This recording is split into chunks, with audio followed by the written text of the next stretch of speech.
रौनकपुर गांव में सीमा, अर्चना और कोमल नाम की 3 सहेलियां रहती थी। तीनों बचपन से ही एक साथ हंसते खेलते हुए बड़े हुए। कुछ दिन पहले ही उनका स्कूल खत्म हुआ। वह तीनों अब कॉलेज में आ गई थी, लेकिन तीनों की दोस्ती अभी भी बरकरार थी। अर्चना के घर की हालत तीनों दोस्तों में थोड़ी सी खराब थी, लेकिन अर्चना के पास पैसे नहीं थे तो क्या हुआ, उसका दिल बहुत बड़ा था। वो हर वक्त मजबूर और बेसहारा लोगों की मदद किया करती थी। उसके पास जितना था उतने में ही वो लोगों की मदद करने की कोशिश करती थी। ऐसे ही दिन बीत रहे थे। एक दिन सीमा अपना होमवर्क लाना भूल जाती है। टीचर होमवर्क न लाने की वजह से पिटाई करती थी। इस बात से सीमा को बहुत डर लग रहा था। वो डर के मारे कांप रही थी। सीमा की यह हालत अर्चना से देखी नहीं गई और उसने उसे टीचर की मार से बचाने के लिए अपना होमवर्क सीमा को दे दिया। तभी क्लास में टीचर आ जाती है। अर्चना, चलो अपना होमवर्क दिखाओ। आई एम सॉरी टीचर, दरअसल मैं अपना होमवर्क लाना भूल गई। अच्छा बहाना है, अब पिटाई खाने के लिए भी तैयार हो जाओ। उसके बाद अर्चना सीमा के हिस्से की पिटाई भी खुद ही खा लेती है।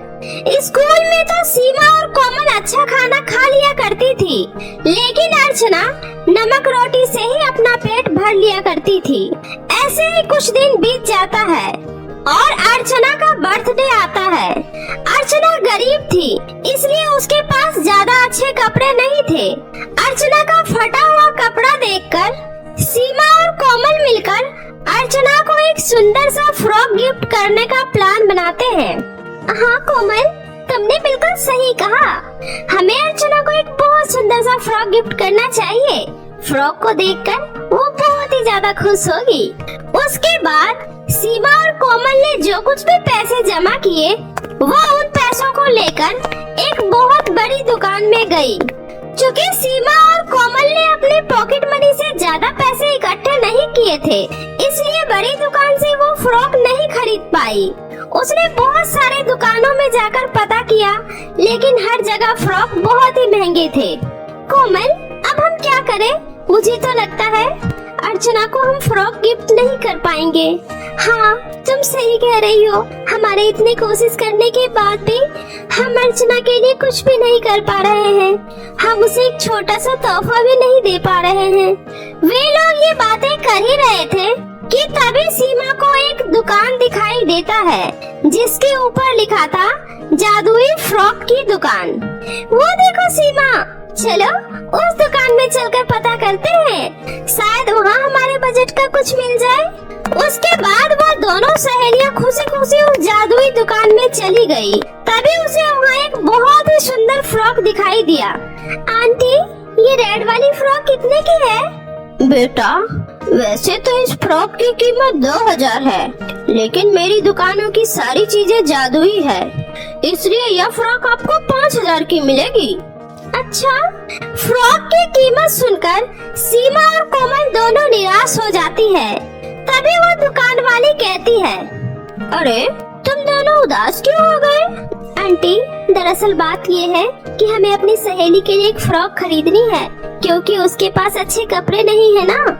लेकिन हम दोनों अपने पॉकेट मनी से ज्यादा पैसे इकट्ठे नहीं कर पाए। हमने कई दुकानों में पता किया, लेकिन सारे फ्रॉक बहुत ही महंगे हैं। हमें लगा शायद आपके यहाँ हमें कोई सस्ता सा फ्रॉक मिल जाएगा, लेकिन आपके यहाँ तो। अरे बेटा, उदास मत हो। तुम्हारे पास जितने पैसे हैं, तुम उतने पैसे देकर मुझसे ये फ्रॉक ले जा सकती हो, लेकिन बदले में तुम्हें मेरी एक बात माननी होगी। कौन सी बात? यही कि अब तुम दोनों को हंसना पड़ेगा। चलो अब हंसो। उस दुकान वाली आंटी की यह बात सुनकर सीमा और कोमल बहुत ही ज्यादा खुश होती है और वो आंटी को पैसे देकर अर्चना के लिए वो रेड फ्रॉक खरीद लेती है। वो फ्रॉक एक जादुई फ्रॉक था। इस बात की भनक ना तो सीमा को थी और ना ही कोमल को। उन दोनों ने दुकान वाली आंटी की बातों पर इतना ध्यान नहीं दिया था। सीमा और कोमल ने मिलकर अर्चना के लिए एक छोटा सा सरप्राइज प्लान किया था। अर्चना इन सब से बहुत ही ज्यादा खुश होती है। तभी सीमा और कोमल दोनों अर्चना को फ्रॉक देती है। अर्चना फ्रॉक को देखकर बहुत ही ज्यादा खुश हो जाती है और खुशी के मारे उसके आंखों में से आंसू आ जाते हैं। जरूर मैंने पिछले जन्म में कोई बहुत अच्छे कर्म किए होंगे जो मुझे इस जन्म में तुम जैसी सहेलियां मिली। तुम्हारा बहुत बहुत शुक्रिया मेरी दोस्त। बस भी कर, अब हमें रुलाएगी क्या? चल अब चलकर केक काटते हैं। अर्चना खुशी खुशी उस फ्रॉक को पहनकर केक काटती है। अर्चना पर वो फ्रॉक बहुत ही ज्यादा जच रहा था। अर्चना उस फ्रॉक में बहुत ही प्यारी लग रही थी। कुछ समय बाद उसकी सहेलियां उसका बर्थडे सेलिब्रेट कर अपने घर चली जाती है। अर्चना को इतने सुंदर फ्रॉक में देखकर अर्चना की माँ उससे कहती है, अरे अर्चना बेटा, तुम इतना सुंदर फ्रॉक कहाँ से लेकर आई हो? माँ, ये फ्रॉक तो मेरी सहेलियों ने मुझे बर्थडे पर गिफ्ट दिया है। देखो ना माँ, बहुत सुंदर है ना? हाँ बेटी, बहुत ही सुंदर फ्रॉक है। अर्चना फ्रॉक को पहनकर खाना खाने बैठती है। उसके खाने में जो सूखी रोटी और चटनी होती है वो अर्चना के खाना छूते ही स्वादिष्ट पकवान में बदल जाता है। यह देखकर अर्चना और उसकी माँ दोनों ही बहुत ही ज्यादा हैरान हो जाते हैं और खुश भी होते हैं। उसके बाद वे लोग खुशी खुशी स्वादिष्ट पकवान खाते हैं। उसके बाद वे सभी सोने चले जाते हैं। अर्चना जैसे ही जमीन पर बिछी चटाई पर सोती है तभी उसका चटाई एक बहुत ही खूबसूरत बेड में बदल जाता है। अरे ये सब क्या हो रहा है मेरे साथ और कैसे हो रहा है? उधर वह खाना इतना स्वादिष्ट हो गया और अब ये मेरा बिस्तर भी इतना सुंदर बेड में बदल गया। कहीं ये सब इस जादुई फ्रॉक की वजह से तो नहीं हो रहा? शायद मेरा ये फ्रॉक जादुई है। अर्चना अपने फ्रॉक को फिर से एक बार आजमाने के लिए अपने घर के चूल्हे को छूती है। अर्चना जैसे ही घर के मिट्टी के चूल्हे को हाथ लगाती है तभी वह चूल्हा गैस सिलेंडर में बदल जाता है। अब तो अर्चना को पक्का यकीन हो जाता है कि उसका फ्रॉक कोई साधारण फ्रॉक नहीं बल्कि एक जादुई फ्रॉक है। अगले दिन अर्चना उस फ्रॉक को पहनकर अपनी सहेलियों के पास जाती है और उन्हें भी उस फ्रॉक के बारे में सब कुछ बताती है। सीमा, कोमल, तुम्हें पता है तुम दोनों ने मिलकर जो मुझे मेरे बर्थडे पर फ्रॉक गिफ्ट किया था वह कोई साधारण फ्रॉक नहीं बल्कि एक जादुई फ्रॉक है। क्या? ये तुम कैसी बातें कर रही हो? तेरा दिमाग तो खराब नहीं हो गया है? भला कोई फ्रॉक जादुई कैसे हो सकता है? हाँ, मेरा यकीन करो तुम दोनों, मैं सच कह रही हूँ। अर्चना की दोनों सहेलियों में से कोई भी इस बात को मानने के लिए तैयार ही नहीं हो पा रहा था कि वह फ्रॉक जादुई है और वे लोग अर्चना का मजाक उड़ाकर उसे घर जाने को बोलते हैं। अर्चना उदास मन से घर चली जाती है। ऐसे ही कुछ महीने बीत जाते हैं और बरसात का मौसम आ जाता है। अर्चना अपने परिवार सहित बेघर हो जाती है। वे लोग अपने आस पड़ोस में रहने वाले लोगों से मदद मांगते हैं लेकिन कोई भी उनकी मदद नहीं करता है। काकी, कोई तो दरवाजा खोलो, मेरा घर टूट गया है, मुझे एक रात अपने घर में रहने दे दो प्लीज काकी, बाहर बहुत बारिश हो रही है, दरवाजा खोलो। लेकिन कोई भी दरवाजा नहीं खोलता है। तभी काकी घर के अंदर से ही आवाज देती है, अरे मेरे घर के अंदर जगह नहीं है, कहीं और जाकर मदद मांगो।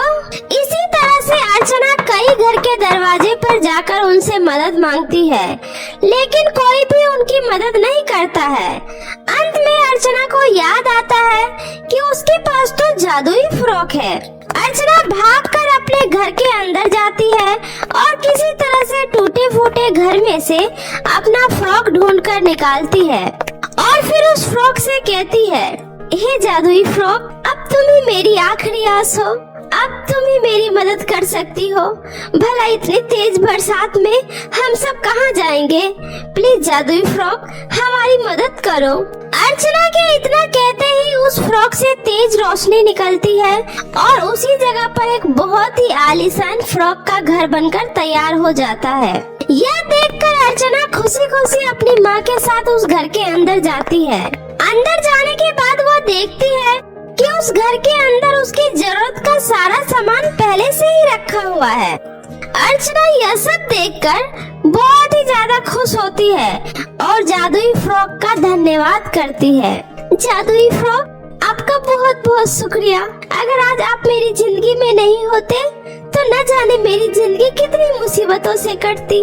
आपका ये एहसान हम जिंदगी भर नहीं भूलेंगे। अगले दिन अर्चना की दोनों सहेलियां उसके घर आती है तो वह उसके घर के जगह आलीशान फ्रॉक के घर को देखकर हैरान रह जाती है।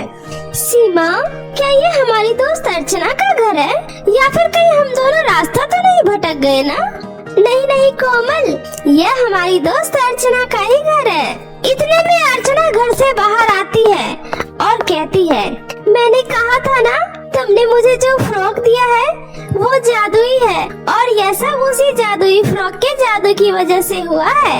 इसके बाद अर्चना अपनी दोनों सहेलियों को फिर से अपनी सारी बातें बताती है। यह सब सुनकर सीमा और कोमल भी बहुत खुश होती है। अरे हाँ, याद आया, उस दुकान वाली आंटी ने कहा था हमारी दुकान की सभी चीजें तो जादुई है, पर हमने उनकी बातों का यकीन नहीं किया। पर आज मुझे यकीन हो गया और मैं ये सब देखकर बहुत ही खुश हूँ। हाँ अर्चना, मैं भी तुम्हें इतना खुश देखकर बहुत ही ज्यादा खुश हूँ और इस जादुई फ्रॉक की सही मायने में असली हकदार भी तुम ही हो। और देखो, ये फ्रॉक तुम्हें मिल गया। उस दिन से तीनों सहेलियां खुशी खुशी रहने लगती है और साथ में अर्चना का भी जीवन उस जादुई फ्रॉक की वजह से बहुत ही अच्छे से गुजरने लगता है। बहुत समय पहले की बात है। रामपुर नामक गांव में सिमरन अपनी सौतेली माँ कामिनी और सौतेली बहन जूही के साथ रहती थी। दोनों माँ बेटी बहुत ही बुरे स्वभाव की थी। वह बेचारी सिमरन के ऊपर बहुत अत्याचार किया करती थी। उससे घर का सारा काम कराती और अगर कुछ काम गलत हो जाता तो उसकी सौतेली माँ सिमरन की बहुत पिटाई भी किया करती थी। कामिनी जूही को पूरी आजादी दिया करती थी। वह अपने दोस्तों के साथ चाहे कितनी रात तक पार्टी करे, कितने भी पैसे उड़ाए, लेकिन कामिनी कभी एक शब्द जूही को नहीं कहती थी और सिमरन ऐसे ही दुखों की भरी जिंदगी अपनी सौतेली माँ और सौतेली बहन के साथ जी रही थी। एक दिन सिमरन अपनी सौतेली माँ से कहती है, माँ, सर्दी आ चुकी है, इस स्टोर रूम में मुझे बहुत ठंड लगती है। अगर मुझे कंबल या रजाई मिल जाए तो मेरी ठंड कुछ कम हो जाएगी। पूरी रात मैं ठंड से कांपती रहती हूँ। लकड़ी जलाकर अपनी सर्दी कम कर लिया कर। मनहूस बचपन में ही अपनी माँ को खा गई और जब इससे भी पेट नहीं भरा तो अपने पिता को खा गई। तो जैसी मनहूस लड़कियों को कुछ नहीं मिलता। मैंने अपने घर में सिर्फ तुझे इसलिए बर्दाश्त करके रखा है कि मुझे और मेरी बेटी को कोई काम नहीं करना पड़ता। अगर किसी नौकरानी को रखूंगी तो 2 पैसे बाहर जाएंगे। मैंने तुझे कल गेहूं पीसने के लिए दिए थे, आटा कहाँ है? महारानी को रजाई चाहिए। माँ, गेहूं नहीं पीसे, आज रात को पीस दूंगी। कल जूही दीदी ने अपने रूम को साफ कराया था, अपनी अलमारी साफ कराई थी, तो सारा समय वहीं लग गया। आज सभी गेहूं पीस दूंगी, सुबह तक आपको आटा मिल जाएगा। हाँ, सुबह तक आटा मिल जाना चाहिए, वरना तुझे अच्छी तरह से पता है कि मैं तेरी कितनी पिटाई करूंगी। ऐसा कहकर कामिनी वहाँ से चली जाती है और सिमरन झाड़ू पोंछा, कपड़े धोना, इस्त्री करना सब काम करके अपने स्टोर रूम में अपने हिस्से का खाना लेकर चली जाती है और गार्डन से कुछ लकड़ियाँ इकट्ठा करती है और उन्हें जलाकर उसी के सामने बैठकर खाना खाती है। और कुछ समय बाद आग के सामने बैठकर ही सारे गेहूं चक्की पर पीसती है। गेहूं पीसते पीसते सिमरन के हाथ में छाले निकल आते हैं और सिमरन चक्की के पास बैठी बैठी ही सो जाती है। सुबह के 8 बज जाते हैं लेकिन उसकी आंखें नहीं खुलती। तभी जूही बहुत गुस्से में सिमरन के पास आती है और उससे कहती है, क्यों नौकरानी, तुझे एक बार की बात समझ में नहीं आती? माँ ने तुझे कितनी बार कहा है कि तुझे सुबह को 5 बजे उठना है, 8 बजे नहीं। मम्मी और मुझे कितनी भूख लगी है, तुझे इस बात की जरा भी चिंता नहीं है। चल जल्दी से हमारे लिए नाश्ता तैयार कर। और हाँ, ये रहा मेरा सुंदर लहंगा, इस पर इस्त्री भी कर देना और उसके बाद तुझे मेरे मैनिक्योर और पेडिक्योर भी करना है। मेरा मुंह क्या देख रही है, चल काम पर लग जा। जूही दीदी, मैंने पूरी रात गेहूं पीसे हैं जिसकी वजह से मेरे हाथों में छाले निकल आए। अगर मैं दवाई लगाकर थोड़ी देर आराम कर लूंगी तो उसके बाद मैं आपके लहंगे पर इस्त्री भी कर दूंगी और आपका मैनिक्योर और पेडिक्योर भी कर दूंगी। लेकिन दीदी, नाश्ता आप खुद बना लो। क्या कहा? नाश्ता और मैं बना लूं। तेरा दिमाग तो खराब नहीं हो गया? मैं घर की शहजादी हूँ और शहजादियाँ कभी काम नहीं किया करती। तेरे हाथ में छाले निकल रहे हैं, इससे हमें कोई फर्क नहीं पड़ता। चुपचाप हमारा नाश्ता तैयार कर और उसके बाद जो काम दिया है उसे खत्म कर। आई बड़ी आराम करने वाली, चल यहाँ से। जूही को जरा भी सिमरन के ऊपर दया नहीं आती और वह सिमरन को काम बताकर चली जाती है और सिमरन नाश्ता बनाने के लिए चली जाती है। उसके हाथ में बहुत दर्द हो रहा था, लेकिन बेचारी सिमरन करती भी तो क्या करती, उसकी सुनने वाला घर में कोई नहीं था। सिमरन पहले तो नाश्ता तैयार करती है, उसके बाद दोनों माँ बेटियों को नाश्ता देती है और नाश्ता देने के बाद जूही के लहंगे पर इस्त्री करने चली जाती है। इस्त्री करते समय सिमरन गहरी सोच में चली जाती है। अगर आज माता पिताजी जिंदा होते तो कितना अच्छा होता। मैं अपनी सौतेली माँ और सौतेली बहन का अत्याचार नहीं सह रही होती। मुझसे घर का कितना ज्यादा काम करवाया जाता है, जैसे मैं इंसान ही ना हूँ। मेरे हाथ में कितना दर्द हो रहा है, लेकिन मेरी सौतेली माँ और सौतेली बहन को जरा भी फर्क नहीं पड़ता। वो मुझसे इतने दर्द में भी काम करा रही हैं। काश मैं भी अपने माता पिता के पास चली जाऊं तो अच्छा रहेगा। सिमरन ऐसा सोचकर रो रही थी। तभी सिमरन को किसी चीज के जलने की बू आती है। जैसे ही सिमरन लहंगे की तरफ देखती है तो पूरा लहंगा पूरी तरह से जल चुका था। ये देखकर सिमरन घबरा जाती है, क्योंकि उसे अच्छी तरह से पता था इस लहंगे की उसे बहुत महंगी कीमत चुकानी पड़ेगी। अरे नहीं, ये क्या अनर्थ हो गया। अगर इसके बारे में जूही दीदी और माँ को पता चल गया तो पता नहीं वो मेरे साथ क्या करेंगी, कहीं मुझे जान से ही न मार दें। ऐसा कहकर सिमरन बहुत घबरा रही थी। तभी वहाँ पर जूही आ जाती है और अपने लहंगे को जला देखकर आग बबूला हो जाती है और वह सिमरन के एक जोर से थप्पड़ मारती है और चिल्लाकर अपनी माँ को बुलाती है। मम्मी, मम्मी, जल्दी से यहाँ आओ। देखो, इस नौकरानी ने मेरा कितना सुंदर लहंगा जला दिया। इस नौकरानी की पहले ही मेरे इस लहंगे पर नजर थी और इसने जानबूझकर मेरा लहंगा जला दिया। मम्मी जी, जल्दी से यहाँ आओ।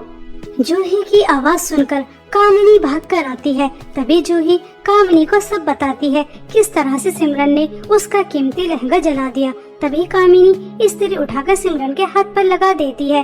तभी सिमरन रोते हुए अपनी सौतेली माँ से कहती है, माँ, ये आपने क्या कर दिया?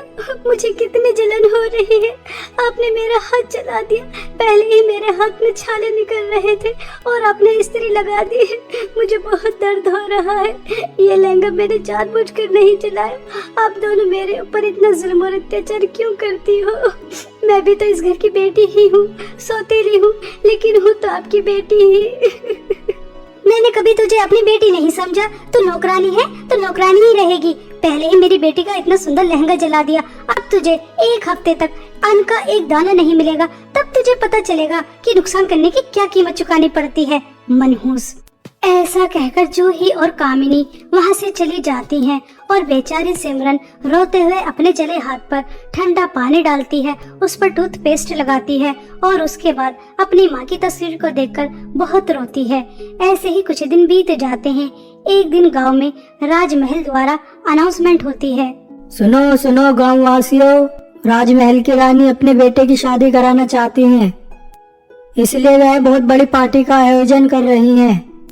इस गांव की सभी सुंदर लड़कियों को इस पार्टी में आमंत्रित किया जाता है। सभी लड़कियां सुंदर सुंदर लहंगे पहनकर इस पार्टी में आएंगी।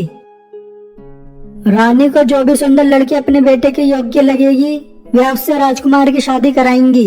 यह अनाउंसमेंट सुनकर गांव की सभी लड़कियां खुश हो जाती हैं और गांव की सभी लड़कियां अपनी अपनी तैयारियों में जुट जाती हैं। वहीं दूसरी तरफ जूही अपने लिए बहुत सुंदर लहंगा खरीद कर लेकर आती है और अपनी माँ को दिखाती है।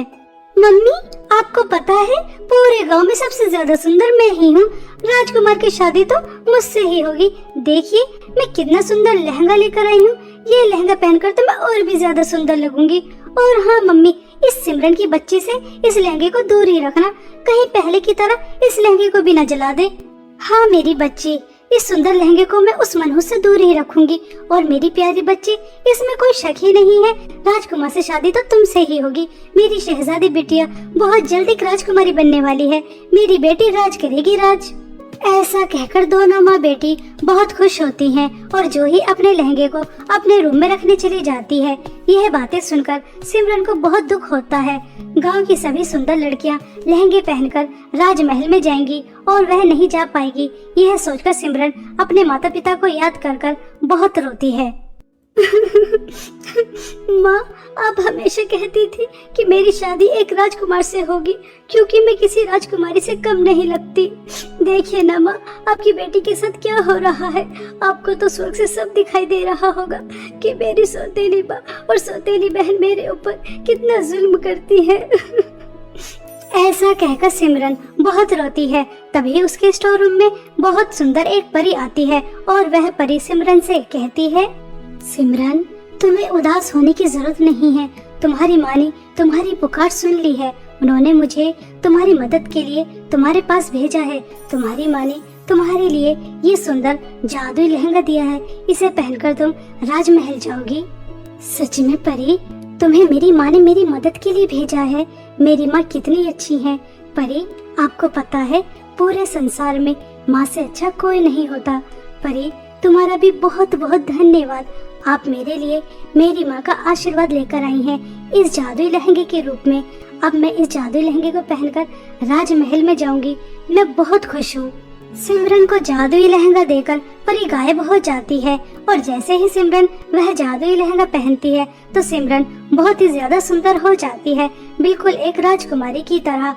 उसके जितने भी जख्म होते हैं वो भी ठीक हो जाते हैं। और अब वह दिन भी आ ही जाता है जिस दिन गांव की सभी लड़कियों को सुंदर सुंदर लहंगे पहनकर राजमहल की पार्टी में जाना था। गांव की सभी लड़कियां और जूही बहुत अच्छे से तैयार होकर राजमहल चली जाती हैं और कुछ समय बाद सिमरन भी अपना जादुई लहंगा पहनकर राजमहल चली जाती है। सिमरन बिल्कुल भी किसी के पहचानने में नहीं आ रही थी। तभी सिमरन को देखकर जूही अपनी माँ से कहती है, मम्मी, ये सुंदर लड़की कौन है? आज से पहले तो मैंने कभी अपने गांव में इतनी सुंदर लड़की नहीं देखी। तो फिर ये कौन है? अरे बेटा, ये कोई आम लड़की नहीं है। ये किसी राजघराने की लड़की दिखती है। जरूर रानी या राजकुमार से मिलने आई होगी। तुम चिंता मत करो, राजकुमार से तो शादी तुम्हारी ही होगी। वहीं दूसरी तरफ सिमरन बहुत खुश थी। वह राजमहल में बहुत एंजॉय करती है। कुछ समय बाद राजकुमार और रानी भी आ जाते हैं। राजकुमार की नजर जैसे ही सिमरन पर जाती है वह पहली ही नजर में सिमरन को पसंद करने लगे थे। राजकुमार राजमहल में उपस्थित सभी लड़कियों को छोड़कर सिमरन के पास जाते हैं और उसे डांस के लिए पूछते हैं। सिमरन राजकुमार के साथ डांस करने के लिए तैयार हो जाती है और दोनों डांस करते हैं। रानी समझ जाती है कि राजकुमार को सिमरन पसंद है, इसलिए कुछ समय बाद रानी एक अनाउंसमेंट करती है, हमने इस पार्टी का आयोजन जिस मकसद के लिए किया था वह हमारा पूरा हो चुका है। हमारे बेटे राजकुमार के लिए हमें लड़की मिल चुकी है। हम अपने बेटे राजकुमार की शादी सिमरन से कराना चाहते हैं। यह अनाउंसमेंट सुनकर सिमरन खुश हो जाती है कि उसकी शादी एक राजकुमार से होगी। उसकी माँ ने जो बचपन में कहा था वह बात पूरी हो गई। कामनी और जूही को भी पता चल जाता है कि सुंदर दिखने वाली लड़की कोई राजघराने की बेटी नहीं थी, ये तो सिमरन है जिसे उन्होंने नौकरानी बना के रखा था। दोनों माँ बेटी हाथ मलती रह जाती हैं। उन्होंने क्या क्या सोचा था उन्हें कुछ भी नहीं मिलता और उन्हीं के सामने बहुत धूमधाम से सिमरन की शादी राजकुमार से हो जाती है। आज सिमरन बहुत खुश थी कि वह अपनी सौतेली माँ और सौतेली बहन के जुल्म और अत्याचार से बाहर निकल आई, सिर्फ जादुई लहंगे की मदद से। बहुत समय पहले की बात है। सोनापुर नामक गाँव में आरोही अपनी माँ के साथ रहती थी। कुछ समय पहले आरोही के पिता का निधन हो चुका था। आरोही की माँ खेत में जाकर मजदूरी किया करती थी। वहाँ से जो भी कुछ पैसे मिलते उसी से आरोही की माँ अपने घर का गुजारा करती थी। एक दिन आरोही अपनी माँ से कहती है, माँ, बहुत समय हो गया आपने मुझे मिठाई नहीं खिलाई। अगर आप मुझे गुलाब जामुन नहीं खिला सकती तो कम से कम जलेबी ही खिला दो। मिठाई खाने का बहुत मन कर रहा है। मेरी प्यारी बच्ची, तुम्हें घर के हालात पता तो है। खेतों में मजदूरी करके चंद ही रुपये मिलते हैं जिससे घर का खर्च चलाना और तुम्हारे स्कूल की फीस जमा करना मेरे लिए बहुत मुश्किल हो जाता है। लेकिन मेरी प्यारी बच्ची, तुम चिंता मत करो, मैं तुम्हें इस महीने के अंदर अंदर जलेबी जरूर खिलाऊंगी। थोड़ा इंतजार करो। आरोही बहुत समझदार थी, उसे अपनी गरीबी का बहुत अच्छे से पता था, इसलिए वह अपनी माँ से कम ही जिद किया करती थी। आरोही अपनी दोस्त काव्या के पास जाती है। काव्या आरोही के ही स्कूल में पढ़ती थी, लेकिन वह बहुत अमीर थी। आरोही काव्या के घर जाकर देखती है तो वहाँ पर नए नए तरह के बहुत सारे खिलौने, बहुत सारी मिठाइयाँ और बहुत सारे अच्छे अच्छे कपड़े रखे थे, जिन्हें देखकर आरोही की आंखें खुली की खुली रह जाती हैं। तभी काव्या आरोही से कहती है, आरोही अपना मुंह बंद रखो, तुम मेरी इतनी सारी चीजों को देखकर नजर तो मत लगाओ। वैसे आरोही, तुमने कभी अपने सपनों में भी इतनी सारी चीजें नहीं देखी होंगी, और देखो मेरे पास सब कुछ, ये सब सच में है। मेरी जिंदगी कितनी अच्छी है और तुम्हारी जिंदगी कैसी है?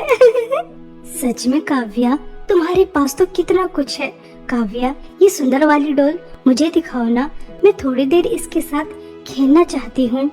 नहीं, मैं तुझे अपना एक खिलौना नहीं दिखाऊंगी। मम्मी ने मुझसे मना किया है कि अपनी महंगी महंगी चीजें किसी को दिखानी नहीं चाहिए। अगर तूने इन्हें हाथ लगाया तो ये खराब नहीं हो जाएंगी। मैं अपनी डॉल से तुझे नहीं खेलने दूंगी। तू यहाँ मेरा होमवर्क करने आई है तो जल्दी से मेरा होमवर्क कर और यहाँ से जा, और मेरी चीजों को नजर मत लगा। काव्या, तुमने मुझे अपनी दोस्त सिर्फ इसलिए ही बनाया है कि मैं तुम्हारा होमवर्क करूं। दोस्त तो ऐसे होते हैं, जो चीज मेरी वो चीज तुम्हारी, जो चीज तुम्हारी वो चीज मेरी, ऐसा ही तो होता है। और तुम मुझे अपनी एक भी चीज को हाथ नहीं लगाने देती, फिर ये कैसी दोस्ती? आरोही, तू कितनी गरीब है। स्कूल में तुझसे कोई दोस्ती करना पसंद नहीं करता। पूरे स्कूल में सिर्फ एक मैं ही हूँ जो तेरे से बात करती हूँ। अगर तू ये चाहती है कि मैं भी तेरे से बात करना बंद कर दूँ तो जा यहाँ से, मैं अपना होमवर्क खुद कर लूंगी। नहीं नहीं काव्या, तुम मुझसे बात करना बंद मत करना। एक तुम ही तो हो जो तुम मुझसे बात करती हो, वरना मेरी गरीबी की वजह से कोई मुझे अपने पास बिठाना भी पसंद नहीं करता। मैं अभी तुम्हारा होमवर्क कर देती हूँ।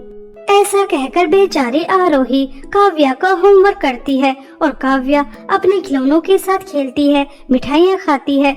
दूर बैठी आरोही यह सब देखकर बहुत ललचाती है, लेकिन बेचारी क्या कर सकती थी, उसके हाथ में कुछ भी नहीं था। वह गरीब थी, उसकी किस्मत काव्या की तरह नहीं थी। वह नए नए खिलौनों के साथ नहीं खेल सकती, अच्छे अच्छे कपड़े नहीं पहन सकती, अपनी पसंद की मिठाइयाँ नहीं खा सकती। आरोही काव्या का होमवर्क कर कर घर वापस आ जाती है और घर आकर बहुत रोती है और अपनी माँ से कहती है, माँ, हम गरीब क्यों हैं? हमारी किस्मत और जैसे क्यों नहीं है? माँ, आपको पता है काव्या मुझे अपनी दोस्त नहीं मानती। वो तो बस अपना होमवर्क कराने के लिए मुझसे बात करती है, लेकिन मैं तो उसे अपनी सच्ची दोस्त मानती हूँ। हम गरीबों के साथ ऐसा ही क्यों होता है कि हमें उनसे बात करने के लिए उनकी गुलामी करनी पड़ती है? माँ, ऐसी जिंदगी का मैं क्या करूँ? आरोही बेटा, चुप हो जाओ। लगता है आज काव्या ने तुम्हें तुम्हारी जगह बता दी, इसलिए तुम्हें इतना दर्द हो रहा है। कोई बात नहीं बेटा, तुम एक दिन देखना, हमारे भी दिन बदल जाएंगे। ऐसा कहकर आरोही की माँ आरोही को दिलासा देती है। ऐसे ही कुछ दिन बीत जाते हैं और एक दिन आरोही की माँ आरोही को स्कूल जाते समय 50 रुपए देकर उससे कहती है कि वह बाहर से अपनी पसंद की मिठाई खरीद कर खा ले। यह सुनकर आरोही बहुत खुश हो जाती है और वह अपनी माँ से कहती है, माँ, आज आप मुझे 50 रुपए दे रही हैं मिठाई खाने के लिए। मैं अपने लिए 2 गुलाब जामुन और आपके लिए सोन पापड़ी लेकर आऊंगी। मुझे पता है आपको सोन पापड़ी बहुत पसंद है। ऐसा कहकर आरोही खुशी खुशी स्कूल चली जाती है और स्कूल में मन लगाकर पढ़ाई करती है। और स्कूल की छुट्टी हो जाने के बाद काव्या के साथ घर आ रही थी। तभी काव्या से आरोही कहती है, काव्या, तुम्हें पता है आज माँ ने मुझे 50 रुपए दिए हैं अपनी पसंद की मिठाई खाने के लिए। मैं बहुत खुश हूँ। आज मैं अपने लिए गुलाब जामुन लेकर जाऊंगी। तुम गरीबों की भी क्या औकात होती है? तुम 50 रुपए के लिए कितना खुश होते हो, और यहाँ मेरे बैंक में 50-50 लाख रुपए पड़े रहते हैं, फिर भी मुझे इतनी ज्यादा खुशी नहीं होती।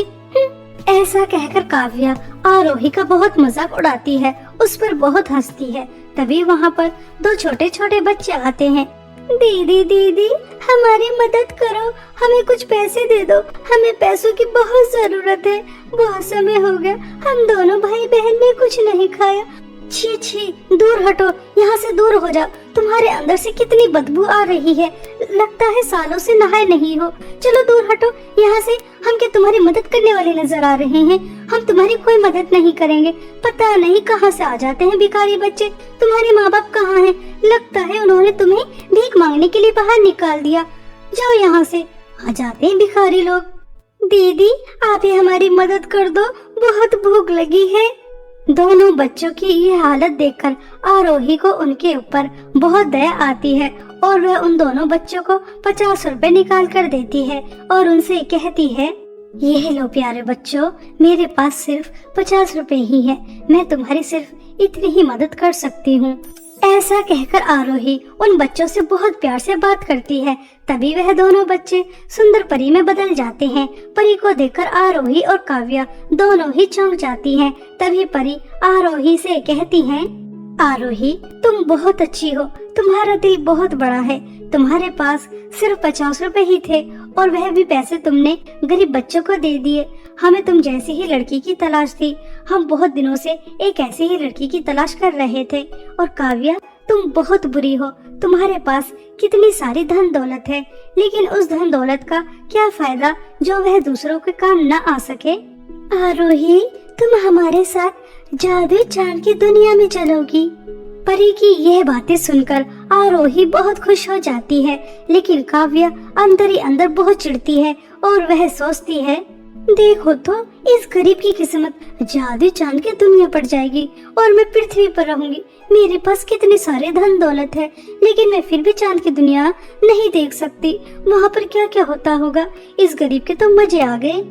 ऐसा सोचकर काव्या अंदर ही अंदर बहुत चिढ़ रही थी। तभी आरोही दोनों परियों से कहती है, परी जी, अगर आप बुरा न मानो तो मैं अपनी दोस्त काव्या को जादुई चांद की दुनिया में ले जाना चाहती हूँ, अगर आपकी आज्ञा हो तो। ठीक है, अगर तुम अपनी दोस्त काव्या को अपने साथ जादुई चांद की दुनिया में लेकर जाना चाहती हो तो शौक से लेकर जाओ, लेकिन एक बात का हमेशा ध्यान रखना, वहाँ जाकर किसी भी चीज का लालच मत करना, वरना उसका अंजाम अच्छा नहीं होगा। हम तुम्हें जादुई चांद की दुनिया में इसलिए लेकर जा रहे हैं क्योंकि तुम्हारा दिल साफ है और तुम लोगों की मदद करती हो, इसलिए तुम वहाँ जाकर लालच नहीं करोगी। मगर तुम्हारी दोस्त काव्या का कुछ नहीं पता। दोनों परियां आरोही और काव्या को समझाकर चांद की दुनिया में ले जाती हैं और वहां जाकर आरोही और काव्या देखती हैं तो पृथ्वी से बिल्कुल अलग नजारा होता है। चांद बिल्कुल चौदहवीं की तरह चमक रहा था, सितारे टिमटिमा रहे थे, चारों तरफ खुशियों का माहौल था। ऐसा नजारा आरोही और काव्या ने अपनी जिंदगी में कभी नहीं देखा था। तभी आरोही काव्या से कहती है, काव्या, यह जादुई चांद की दुनिया कितनी ज्यादा सुंदर है। मैंने तो अपनी जिंदगी में ऐसा चांद कभी नहीं देखा। ऐसा लग रहा है जैसे हम सपने में हैं। अब तुम दोनों जादुई चांद की दुनिया में आ गई हो तो तुम्हें जादुई चांद की दुनिया की शक्तियाँ भी मिलनी चाहिए। तुम दोनों एक एक कर चांद के पास जाओगी और चांद तुमसे जो भी कुछ कहेगा, अगर तुमने चांद को खुश किया तो तुम पृथ्वी की सबसे अमीर लड़की बन जाओगी। ऐसा कहकर परी अपनी जादुई शक्तियों से काव्या को चांद तक पहुंचा देती है। तभी चांद काव्या से कहता है, तुम्हारा जादुई चांद की दुनिया में बहुत बहुत स्वागत है। अगर तुम दुनिया की सबसे अमीर लड़की बनना चाहती हो तो तुम अपने दोस्त आरोही को मारना होगा। क्या तुम उसे मारने के लिए तैयार हो? हाँ, जादुई चांद की दुनिया के सुंदर चांद, मैं अपनी दोस्त आरोही को मारने के लिए तैयार हूँ। बस मुझे दुनिया की सबसे अमीर लड़की बनना है। ठीक है, अब तुम जाओ। चांद के इतना कहते ही काव्या अपनी जगह आ जाती है। तभी परी अपनी जादुई शक्तियों से आरोही को भी चांद तक पहुंचा देती है। तभी चांद आरोही से भी यही सवाल करता है तो आरोही चांद से कहती है, जादुई चांद की दुनिया के सुंदर चांद, अगर किसी को मारकर मुझे धन दौलत मिलती है तो मुझे ऐसी धन दौलत नहीं चाहिए। मैं गरीब ही खुश हूँ। मुझे ऐसी धन दौलत नहीं चाहिए जहाँ मुझे अपने दोस्त का खून बहाना पड़े। आप अपनी धन दौलत अपने ही पास रखो। आरोही, तुम बहुत अच्छी हो। दोनों परियों ने तुम्हें यहाँ लाकर बहुत अच्छा किया। तुम्हारी अच्छाइयों की वजह से मेरी शक्तियाँ मुझे वापस मिल गईं, जो एक मायावी चुड़ैल ने छीन ली थी। मेरी शक्तियाँ सिर्फ वही वापस ला सकता था जिसका दिल सुंदर हो और वह दूसरों की मदद करता हो। तुम बहुत अच्छी हो। इसलिए मेरी शक्तियाँ से तुम्हें भी शक्तियाँ मिलेंगी और तुम पृथ्वी पर जाकर बहुत अमीर हो जाओगी, लेकिन उससे पहले तुम्हारे दोस्त को सजा मिलेगी। ऐसा कहकर चांद काव्या को बहुत बदसूरत बना देता है। काव्या खुद को इतना बदसूरत देखकर बहुत रोती है। तभी परी काव्या से कहती है, काव्या तुम जानती हो तुम इतनी ज्यादा बदसूरत क्यों हो गई? क्योंकि तुम अपनी इतनी अच्छी दोस्त को मारना चाहती थी। आरोही ने तुम्हें मारने से मना कर दिया। उसने धन दौलत का लालच नहीं किया, उसके पास कुछ भी नहीं था और तुम्हारे पास इतना सब कुछ था, फिर भी तुमने धन दौलत का लालच किया। पृथ्वी पर जाकर आरोही बहुत अमीर हो जाएगी और तुम बिल्कुल गरीब हो जाओगी। परी की यह बातें सुनकर काव्या और भी ज्यादा रोती है। उसे अपने किए पर बहुत पछतावा होता है और वह आरोही से माफी मांगती है। आरोही मेरी प्यारी दोस्त, मुझे माफ कर दो। मैंने हमेशा तुम्हारी गरीबी का मजाक उड़ाया और आज तो मैं तुम्हें मारने तक के लिए भी तैयार हो गई। मुझे जैसी दोस्त तुम्हारी नहीं होनी चाहिए। तुम बहुत अच्छी हो और तुम्हारी दोस्त भी अच्छी ही होनी चाहिए। बस तुम मुझे माफ कर दो। काव्या तुम्हें अपने किए पर पछतावा है और मुझे कुछ नहीं चाहिए। गलती तो हम इंसानों से ही होती है। मैंने तुम्हें माफ किया। परी जी मैं चाहती हूँ आप मेरी दोस्त काव्या को पहले की तरह सुंदर कर दो और आपने उससे जो धन दौलत छीनी है उसे आप वापस कर दो। मैं नहीं चाहती कि मेरी दोस्त एक गरीबी की जिंदगी जिए। हाँ हाँ क्यों नहीं आरोही, तुमने हमारी इतनी बड़ी मदद की है। जादू चांद की शक्तियाँ तुम्हारी वजह से वापस आई हैं, इसलिए तुम हमसे जो भी कुछ कहोगी हम वह तुरंत कर देंगे। ऐसा कहकर परी काव्या को पहले की तरह सुंदर कर देती है और दोनों दोस्त जादू चांद की दुनिया से पृथ्वी पर आ जाती हैं। आरोही के पास अद्भुत शक्तियाँ थी और वह घर आकर अपनी माँ को सब बताती है। यह सुनकर आरोही की माँ बहुत खुश हो जाती है। अब आरोही अपनी शक्तियों की मदद से बहुत अमीर हो जाती है और अपने साथ साथ गरीब और अनाथ बच्चों की बहुत मदद करती है और काव्या भी आरोही के साथ उसकी मदद करती है। अब दोनों दोस्त एक साथ सच्ची दोस्ती निभाती हैं और खुश रहती हैं। इसी तरह आरोही जादू चांद की दुनिया की शक्ति की वजह से एक हंसी खुशी जीवन बिताती है।